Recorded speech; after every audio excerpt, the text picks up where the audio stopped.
Que tal alcançar um público apaixonado por pets? Esta é a sua chance. Anuncie com a gente e leve a sua marca para quem realmente importa. Quer saber mais? Entre em contato conosco agora mesmo.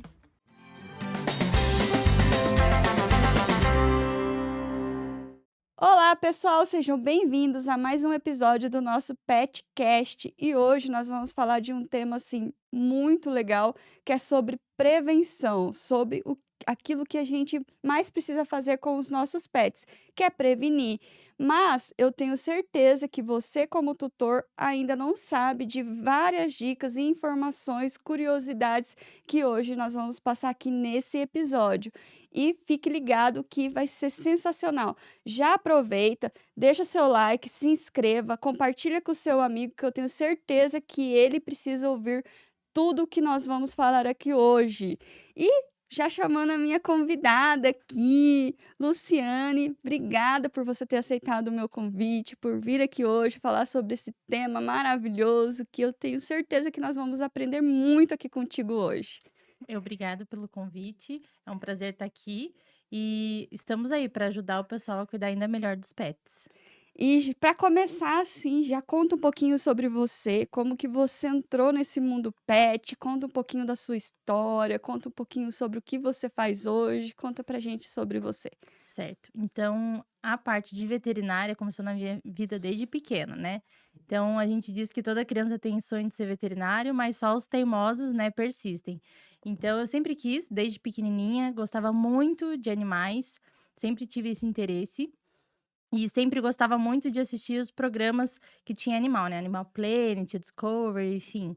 Então, quando eu, consegui entrar na faculdade, eu já fui me direcionando justamente para onde eu queria, que era muito animais silvestres, né, que é a minha especialidade, mas durante a faculdade também foi surgindo ali os cães e gatos, né. E logo que eu me formei, até então, a gente tentou mais ali para esse lado de silvestres, mas a maioria das pessoas também tinham uma família multiespécie, então queria que eu atendesse todo mundo, já que ia atender. E aí eu acabei também ficando nessa parte de cães e gatos, ainda mais porque na clínica é a maior demanda, né? Então, hoje em dia, eu atendo mais a domicílio, atendo também volante em algumas clínicas. A minha especialidade é animais silvestres e prevenção, mas eu também sou clínica geral, né, de cães e gatos. Legal, conta pra gente, você tem pet? Tenho, tenho 2 gatinhos. Quais são os nomes Eu deles? tenho o Alecrim e a Catarina. Alecrim! Isso. É porque ele é um gato laranja, então eu chamo de alecrim dourado, né. Ah, e a Catarina, por que que você deu esse nome pra ela? Então, na verdade, ela surgiu na nossa casa, a gente não estava esperando ter um gatinho, e aí quando ela veio pra casa, não sabia muito bem o nome, ficou entre eu e meu esposo escolher o nome, e ela miava bastante. E ele é de Santa Catarina, né, daí ele falou assim: "Ah, por que a gente não dá o nome pra ela de Catarina, porque ela fica miando bastante e Uhum. tal". E aí eu achei o nome bonito, falei: "Ah, é verdade, então vai ficar Catarina", por isso. Ai, eu adoro escutar por que que as pessoas dão os Os nomes para nomes. seus pets, cara, Sim, porque, assim, são cada história totalmente diferente uma da sim. outra, porque o nome parece simples, Catarina, mas a Uhum, história por trás de vocês terem escolhido o nome é sensacional, sim, assim. Ai, exatamente. e pra gente já entrar no nosso tema, você fala muito sobre prevenção. Fala um pouquinho pra gente como que é essa prevenção para os nossos tutores, seja de gato, de cão ou até mesmo de um animal silvestre. Conta um pouquinho pra gente. Então, a prevenção, ela sempre é o básico que a gente diz para evitar muitos problemas. Inclusive, tem até uma pesquisa que saiu que diz que quando o responsável ele tem que gastar ali de uma vez, digamos assim, a vida inteira ele nunca fez absolutamente nada com o pet. E Uhum. aí do dia para noite acontece alguma coisa mais séria que o pet precisa ser internado, fazer um monte de exame, tudo. Muitas vezes o gasto dele vai ser muito maior do que ele teria gasto a vida inteira aos poucos, porque lógico, o valor nem se compara, né, de você se programar e pagando ali e normalmente a gente faz só exames mais básicos, coisas mais simples, né, porque até então o animal está bem, ou se a gente encontra uma doença, a gente já vai tratando para não piorar, para não chegar ali a precisar ter, um tratamento bem mais sério, com internação. Então, por isso que a gente também recomenda, que eu sempre falo, que no final é até uma economia, né. Mas a prevenção ela serve justamente para isso, para a gente se precaver. Então, de evitar que realmente precise ali internar, ter ali um tratamento mais sério, até risco de perder o pet. E a gente vai conseguindo acompanhar a saúde dele, tendo parâmetros. Então, eu sempre falo também que um exame após o outro, a gente consegue ter um parâmetro de que, ano passado ele estava melhor, esse ano já não está tanto, né? Então, a gente também consegue ver essa parte. E também, muitas doenças são evitáveis com parte de prevenção básica. Então, algumas doenças do carrapato, usando antipulgas, vermes, usando vermífugo, parte de doenças, tem muitas vacinas que evitam esse problema. Parte ali coxo-femoral em animais grandes, normalmente que eles têm muito problema articular. Se a gente cuida desde filhote ali da parte de alimentação, de suplementação, cuidar também com o piso, às vezes o cão que é peludinho com a patinha para não ficar escorregando, muitas vezes a gente vai retardar esse problema articular que ele teria mais novo. Então, são várias coisas, vários detalhes que a gente pode fazer desde novinho que evitam muitos problemas, e principalmente em silvestres. Eh, no lado de silvestres, eu sempre falo que mais ou menos 80% dos problemas que eles têm, que a gente atende, é erro de manejo.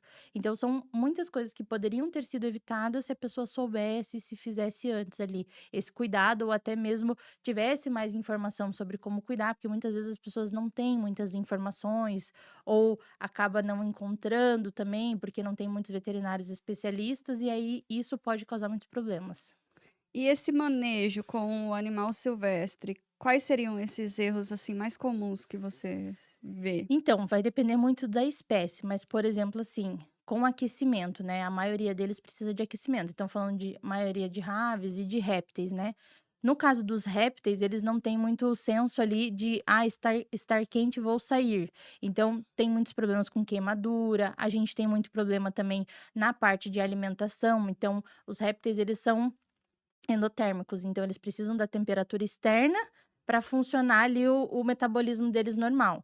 Então, se a pessoa deixa uma temperatura baixa ou não tem um aquecimento, muitas vezes esse animal não come, né? Ou ele não consegue fazer a muda ali de pele, muitas vezes. No caso de aves, às vezes a pessoa deixa uma lâmpada, vamos supor que a gente tem de aquecimento muito próximo, que também pode ter queimadura. Ou às vezes também não tem ali a parte de aquecimento, e aí essa ave acaba, por exemplo, tendo problema ali na parte de postura, então várias coisas podem, interferir nesse quesito, sabe. Quais cuidados preventivos que nunca podem faltar? Olha, eu acho que os mais básicos são essa parte ali de vermifugação, né, Uhum. e aí falando em todas as espécies, né, mas normalmente a gente faz o exame para ver se realmente há necessidade de ser feito vermífugo. As vacinas, no caso ali de cães e gatos, principalmente, né, que eu acho que é a parte mais básica, e ainda o Brasil é muito atrasado no quesito ali de atualização vacinal, então por isso que a gente tem muitas doenças ainda. Eu acho que esses seriam os mais básicos, mas também, logicamente, o check-up, né? Então, pelo menos um exame de sangue ali uma vez por ano, né? Para realmente conseguir acompanhar como que tá essa parte fisiológica deles. Porque a maioria dos animais vai esconder quando eles estão doentes. E isso piora falando de cães e piora ainda mais falando de animais silvestres. Hum. Principalmente os silvestres, porque normalmente na natureza eles são presas. Então, dificilmente eles vão mostrar que eles estão doentes. Então, essa parte muitas vezes de identificar, o responsável não tem muito esse olhar, às vezes, de perceber que ele tá mais quietinho, que não tá comendo, que pode já ter alguma coisa fora do normal. Então, por isso que quando a gente vai fazendo os exames ali, a gente consegue ter um parâmetro também de, ó, ele tá ficando anêmico, ou ele tá tendo muita alteração ali renal, hepática, enfim. Então, isso ajuda bastante, eu acho que é o básico do básico. E falando um pouquinho sobre os animais, assim, silvestres que você mais atende, quais são? Olha, a maioria, predominantemente, eu acho que é aves, né, Uhum, mas eu sempre falo assim, esse ano eu tive uma boa percepção de que tá aumentando muito os coelhos também, uhum. então é o maior público que a gente tem. Tanto que a gente tem gravado, pessoal, um episódio com a Márcia, que é da Casinha dos Coelhos, e a Luciane, ela é responsável técnica lá da Casinha dos Coelhos. Vou deixar o link aqui, que foi um episódio, assim, sensacional. Eu aprendi, Uhum. assim, coisas que eu nem imaginava, porque eu nunca tive um coelho, né? Até contei pra Sim, ela, quando eu era criança, era meu sonho ter um coelho, né? Até ver o tanto que ele fazia cocô, aí eu desisti. Sim. Então, assim, é muito interessante, né. E outra coisa que eu percebo, assim, através das minhas entrevistas aqui, que o pessoal fala é gato também, né, Uhum. bastante gente com gato, né. Sim, muito. E vem crescendo bastante e vai suprir ali os cães. Então, vai aumentar ainda mais essa demanda, realmente. E você acha que qual é o motivo, assim, ou quais são os motivos? Principalmente, hoje em dia, a nossa rotina, né, então, de não ter muito tempo, de não ficar muito em casa, e também principalmente por a maioria da população morar em apartamento, cada vez os apartamentos são menores, cada vez as famílias são menores, então muitas vezes as pessoas moram sozinhas e aí querem uma companhia, só que aí também não conseguem ter muito espaço ou não tem muito tempo, por exemplo, para ter um cão, para ir passear e tal, e aí elas acabam preferindo os silvestres ou também os gatos, né. Mas eu sempre digo que nos silvestres é muito contraditório essa questão de: "Ai, que ele dá menos trabalho". Eu, por exemplo, desde que eu comecei a atender muitos silvestres, eu não quis mais ter silvestres, pela minha rotina hoje, porque eu acho que dá mais demanda do que cão ou gato, e como a minha rotina ainda é muito agitada, eu não fico muito em casa, viajo bastante, eu preferi optar pelos gatos, que eu achei mais fácil e também, assim, é mais fácil você encontrar quem possa ficar ali, uma cat sitter e tal. Já os silvestres não é todo mundo que sabe cuidar ou que vai saber ali ter aquele olhar de talvez: "Ó, acho que não tá legal, acho que tá doente", enfim.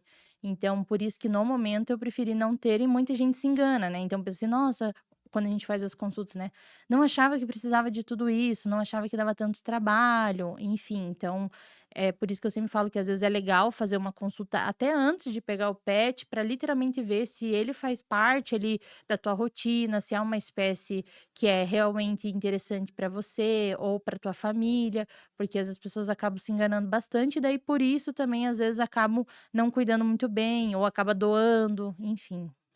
Eu vejo que essa questão de aves, né, eu e o meu marido, a gente é contra Uhum, ter aves e animais presos, porque o que acontece, né, normalmente você vê que sempre é uma gaiola pequena, minúscula, e o animal lá dentro e de qualquer jeito, às vezes da própria alimentação que come, dá pro o uhum, animal, né.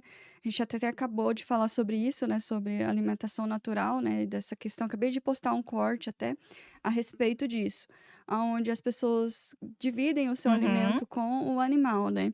Então dá alimentação errada, não tem cuidado correto, e é uns espaços minúsculos, né, que nem às vezes peixe, né, coloca num Uhum. espaço minúsculo, cobra, a gente vê isso, então, assim, tem vários animais que você vê, assim, que a pessoa ela só tem por ter, entendeu. E aqui no sul, principalmente, é muito frio, né, Sim. então os animais eles ficam lá, a ermo, à mercê, como se ele estivesse na natureza e ele conseguisse ter aquelas técnicas que ele teria, aquelas habilidades de se proteger, Sim. porque na natureza ele tem uma árvore, ele tem não sei o quê, Uhum. ele tem um monte de galho ou até mesmo de mato, sei lá o que como que ele se, né, Sim. e não, aí ele tá lá dentro de uma gaiola gelada de metal e as pessoas acham que isso é até o pássaro, né, por exemplo. Principalmente a Sim. gente vê muito periquito, papagaio e muita ilegalidade, né. Sim. Então, assim, eu sou contra, entendeu. Eu acho que as pessoas não estão preparadas para ter animais silvestres, assim, no meu ponto de vista, né. Uhum. E eu acho que profissionais como você que vem trazendo essas informações, vem trazendo essas dicas, é o que vale, Sim. porque a gente aqui alcança um número de pessoas, Uhum. e eu espero que essas pessoas que tenham intenção de ter animais, olhem para essa mensagem que você veio aqui passar hoje, como sendo válido para poder tomar essa escolha, Sim. sabe. É, que nem eu falo muitas vezes para os meus clientes, né. "Ai, vamos supor, mas eu já tenho um papagaio há 50 anos assim", mas eu falo: "Nunca é tarde para cuidar certo". Então também, tem um animal que eu cuidei a vida inteira errado, é tarde para eu ir mudar as coisas? Lógico que não, né. Eu sempre falo, por mais que ele tenha pouco tempo ainda de vida, pelo menos ele vai ter qualidade de vida nesse final de vida que ele tem. Então sempre é importante. Eu entendo que muitas vezes não é, digamos assim, de propósito, as pessoas não realmente não têm a dimensão, né, de como é cuidar, mas eu sempre falo, se muitas vezes, né, a gente se prepara, por exemplo, para ter um neném, faz curso, porque ninguém a maioria das pessoas não sabe, né, cuidar de um neném, faz curso, por que que a gente também não se prepara para ter ali, né, os animais, enfim, de todas as espécies, né? Mas lógico que eu sempre falo, por exemplo, na questão de silvestres, tem que realmente, procurar um especialista, porque são muitas informações e muitas vezes nós, veterinários, a gente não tem muitas matérias na faculdade. Então, muitas vezes os que atendem cães e gatos não fazem muita noção, então por isso que também é bom procurar informações no local correto. Vamos finalizar esse episódio agora. E no próximo bloco, eu quero que você responda para mim qual é a diferença entre prevenção de gato, cachorro e animais silvestres, tá bom? Sim, Você tá vai bom. falar para mim no próximo bloco, tá Tá bom? bom. Pessoal, já já a gente solta o próximo episódio. Fica de olho aqui, já aproveita e compartilha com o seu amigo, que eu tenho certeza que hoje você vai aprender muito aqui conosco.